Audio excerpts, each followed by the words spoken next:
the excellence, quality education, science-based activities, play-based games and interactive learning.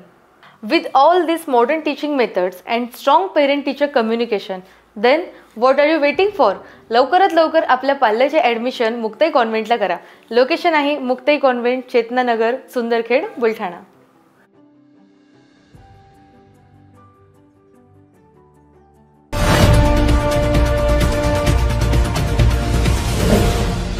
City news, वसा जनसेवेचा. बुलढाणा जिल्ह्यातील संतनगरी शेगाव येथे आयोजित भव्य शेतकरी मेळाव्यात क्रांतिकारी शेतकरी संघटनेचे नेते रविकांत तुपकर यांनी सरकारवर जोरदार हल्ला चढवत शेतकऱ्यांच्या विविध प्रश्नांवर आक्रमक भूमिका मांडली. तुपकर म्हणाले, अवकाळी पावसामुळे राज्यभरातील शेतकऱ्यांचे मोठ्या प्रमाणावर नुकसान झाले असून सरकारने 100% नुकसान भरपाई द्यावी.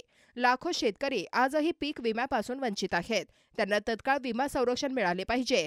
सरकारने दिलेले आश्वासन पाळून सर्व शेतकऱ्यांना सरसकट कर्जमुक्ती दिलीच पाहिजे. तसेच त्यांनी मागणी केली की सोयाबीन आणि कापसाला प्रति क्विंटल ₹3000चा हमीभाव परत लागू करावा. जंगली जनावरांच्या त्रासामुळे शेत पिकांचे मोठ्या प्रमाणावर नुकसान होत आहे.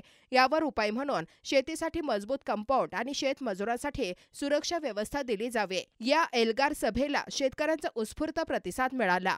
बुलढाणा जिल्ह्याचे खासदार तथा केंद्रीय मंत्री प्रतापराव जाधव यांच्यावर टीका करताना त्यांनी सांगितले की प्रतापराव जाधव खासदारच नाही तर पंतप्रधानही झाले तरी या जिल्ह्याचं काहीच भलं होणार नाही, अशा शब्दात त्यांनी टीका केली. तुम्हाला त्याची काही सत्कार करायची इच्छा आहे का? पण त्यांना तुमच्या गावात यायची इच्छा आहे का प्रतापरावांना? काहीच नाही ना. मी सांगतो ना, प्रतापराव जाधव नावाचा माणूस देशाचा पंतप्रधान जरी झाला तरी या जिल्ह्याचं काहीच भलं होणार काहीच. अहो, ते आता तरी मग आम्हाला फिरून राहिले, नाही तर पंचवार्षिकलाच यायचे संदीपराव. म्हणजे आता आले की पुढचंच पंचवार्षिकला यायचे. पण त्याच्या ध्यानात आलं, अमोलराव त्याच्या ध्यानात आलं की रविकांत तुपकरचा झटका मोठा बसलाय, त्याच्यामुळं आपल्याला आता फिरावं लागेल. पण फिरते का? अजून गावच्या लोकांमध्ये फिरतात, ते काम काहीच नाही. ते आता टक्कर पडलं तुमच्या गावांमध्ये.